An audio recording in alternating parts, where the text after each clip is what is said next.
I didn't do my hair today, so sorry about that. But you know, some days you're just not going to do your hair.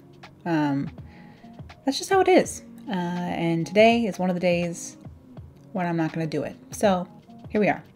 Welcome back to The Closet Historian. Today we have another side hustle and update for you. Today it's going to be mostly a status report, actually. Where we at, you know, things like that, going through the different little projects I have going on and talking about where I'm at with each of them.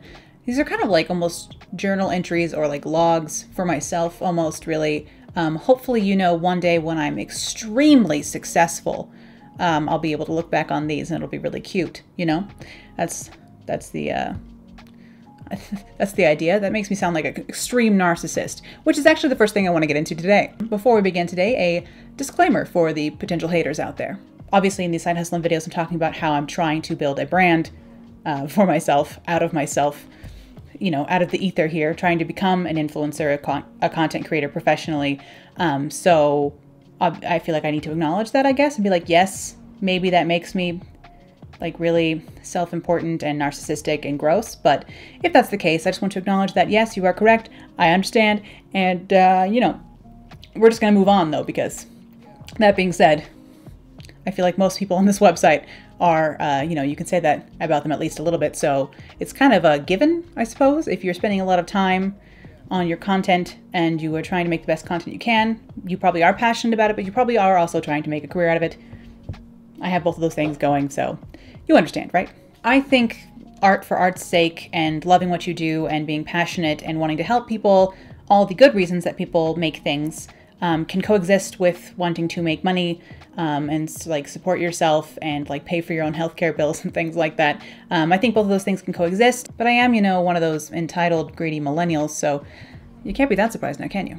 Then again, I don't know what I'm doing trying to grow an online brand when I haven't even done my hair today, but yeah.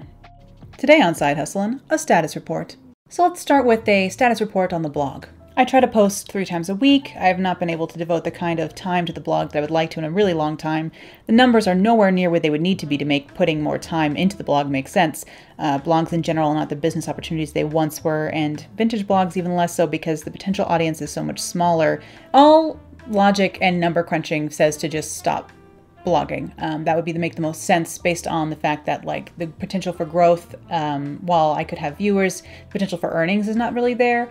So if we're looking at things just from a business perspective, it's not the best place to be investing my time in. And when we're trying to balance time, that's something important to acknowledge. However, the blog has kept me sane these past few years after, it's like the only constant I've had since graduating university has been working on the Closet Historian blog. It's changed a lot since I first started. I think I've gotten better. I think I've gotten worse in some areas.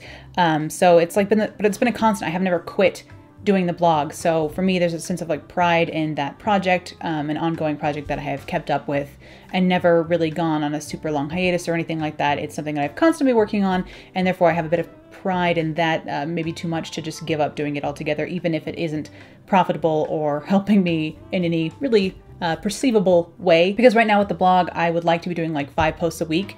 And because I only put out 3, I feel bad. I think it would be better if I planned on only doing 2 posts a week and then I could hit that goal and then I would feel better about it all the time. So that's kind of where I'm at with the blog. It's something where I'm not ready to make changes yet. I'm just kind of like floating along as best I can. And then possibly for the new year, I'm going to be making some new scheduling changes and really settle on what I want to do with the blog moving forward. Yeah. Status report on sewing / my own pattern range or line, sewing pattern line. Basically I get asked all the time, what pattern did you use to make this dress? What pattern did you use to make this? Things like that. And I just have nothing to recommend because I make all of my own patterns. I think the best, this shows that there's an opportunity there. There's a possible customer in that way. Not that I consider you guys customers all the time or anything like that, but like if I'm trying to build a brand in a business, then I kind of have to think that way. Like, what do I have that other people might want? And it seems to be that people would like my patterns. So it's something I definitely should be focusing on because it's a potential revenue stream for me that I have not tapped into, but I just don't know how to grade patterns yet. And I haven't cracked that book open. I bought one, but I really need to settle down and focus on doing that. But I just have too many plates spinning. And to be honest, this is the one that the plate is balanced, but stationary. It's not spinning. It's just chilling there. And hopefully I'll get back to it, but I'm not really doing anything. I haven't sewn anything in a couple months now. I haven't been working on my sewing. I haven't been working on patterns. It's something I definitely want to get back to, and I definitely know a lot about and want to be able to share that information with everyone. I think what I'd like to do is like share, because I was able to build a vintage style wardrobe by sewing most of it myself. I would like to be able to share that, how I did that and those skills with other people so they can do the same. That's kind of what my goal would be there. Unfortunately, this one's kind of just paused. Status report on this YouTube channel. If we're going to be honest about numbers, which that's not, you can't do that on YouTube. For me, I really wanted to hit 5,000 subscribers by my birthday back in July. And I was actually able to do that. So thank you guys so much for making that possible, making that happen. It's only because of you guys who have stuck around, which is really awesome of you. And then my goal for the year total was to be at 10,000 subscribers. We're currently around 7,000 subscribers here on the channel. Definitely not growing at the rate I would need to be to hit that 10,000 mark, but we'll be like closer than I was last year. Last January, I hit 1,000 subscribers. So just looking at the numbers, which is like the most gross way to look at growing your channel, really, that's where we're at there. That's kind of the status of that.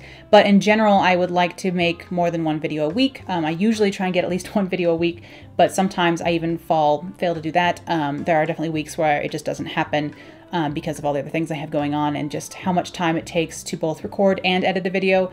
Editing is still something I'm learning, so it takes me kind of a long time, and I'm a rambly person, as we know, so it's hard for me to get a nice concise video sometimes because I will ramble on for hours and hours. We do have some consistent growth going on here at the channel, and I would love to build a community of people who are excited about both vintage fashion and just, other possibly nerdier topics as well.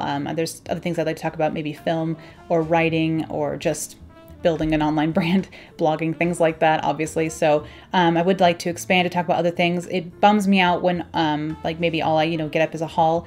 As much as I like doing haul videos and like shopping and want to show and tell afterwards, it's not exactly the content I want to be making. I want to be making more involved things, kind of like my how to do vintage shopping or how to build a vintage style wardrobe. Those kind of videos, they're a little bit more time intensive and require a little bit more prep, which is why I can't do them all the time, but it's something I would like to do more of, or tutorials, sewing tutorials, or even more vlog-like content as well. So there's a lot I want to do. I have a whole list of ideas. It's just the time factor. But I'd say most, out of all the social media things I do, blogging, Instagram, YouTube, I am most excited about YouTube. It's where I think there's the most engagement and feedback, and being able to like talk and build a community is much cooler than just like putting up a picture and, maybe not. The blog I think is the worst because I put a lot into the blog still, and I don't really get anything back from that. So that's kind of the opposite of YouTube, where when you do put in a lot of work and effort onto a YouTube video, usually you get a lot of response, or at least I have been, which is really great. So thank you guys for always commenting and sticking around here on the channel, because you're helping this part of the side hustle for sure just by hanging out. So thank you. I would say that YouTube is the side hustle I have that has the most potential for starting to earn money, just because it is so easy to just turn on Google AdSense. I actually haven't done that yet. I don't really know if you guys can see if Google or YouTube puts ads on videos even when you don't have that turned on, because I don't know if it would make a difference if I turned it on or not. I don't think that it would make a difference in my income if I turned it on or not at this level, so I just haven't bothered to do that. I personally use YouTube Red, so I never see ads on YouTube, and I think it's, I mean, especially in this season where it's like all political ads anyway, it's so nice to just have no ads at all. So if you have $10 a month, I don't know, you really should just join YouTube Red, because then you don't have to see any ads. If you spend a lot of time on this website, I guess you should consider joining YouTube Red, because I think it's totally worth it. Some smaller brands have started, well, not necessarily small brands, but some brands that I'm not interested in working with have started to reach out to me. Like, I'm getting a lot of emails where it's like, would you like to review our office furniture? Or we'd like to send you like free stuff, but it's like cheap stuff from China, that's made in China, and it's not the kind of brands I would like to promote or even would like product from, even if it was free, which is kind of sounds really strange. I mean, it sounds strange to be like turning down free stuff, but like there's not partnerships that I want to have yet coming in, which hopefully, you know, there will be cool brands in the future that I would love to work with that will reach out, but we're just not at that level yet. But I am getting some, I say we, it's because you're here with me, guys. The channel is only a thing because you are here, so thank you. But people are starting to reach out a little bit, or, you know, bots.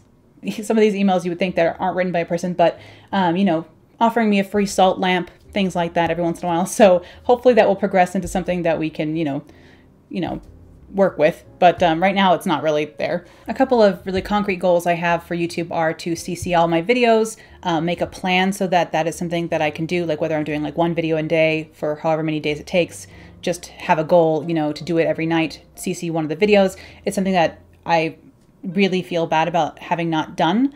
I was keeping up with it for so long, trying to CC every video that came out.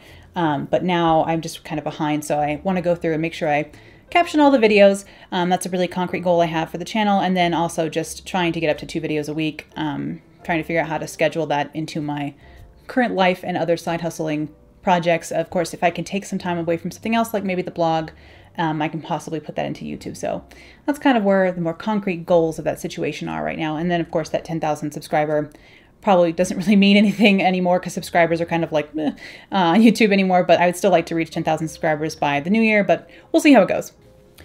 And then I have a, you know, status report on where I'm at with fiction writing.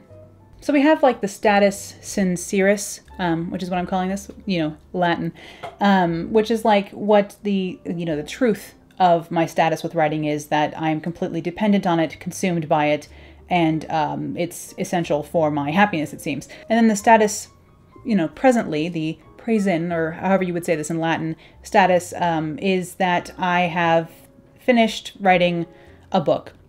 I finished earlier this year, and I've been editing it ever since then, and I've been making little fixes, changing a lot of things that were small. Like the big arcs of everything is the same, but changing little things that I think have made it much better, whether that be because of feedback from beta readers or just things that I've noticed while going through the manuscript. So I feel like I'm really at a good place with editing now, and I could keep editing and like changing, you know, 100 words out of 140,000. I could, you know, keep changing those little words around forever, and never submit this book to agents or never query it. But that's obviously not going to get me towards my goals. So I need to just say, yep, it's done, it's finished, and it's time to query. And we've reached that point, guys. So, and I've been putting it off because I'm afraid of rejection, and because I want to be perfect. So I want the manuscript to be perfect before I, you know, let anyone else see it or put it out there. And that's just like, perfection is not actually possible. You have to kind of pick and draw a line in the sand and say, okay, here's where it's at. We'll see if anyone else is interested at this point. I'm telling myself, you know, that's on the schedule. The next side hustling is about querying, so I better do it. Otherwise I won't have a video now, will I? So I just really need to force myself to do the thing. So there's that. That's kind of where I'm at with the actual status of writing. I mean, the status in my brain is, it owns me, but the status in Side Hustlin' is, it's time to try and make it a viable career option for me. So I really need to just submit query letters, which is crazy. So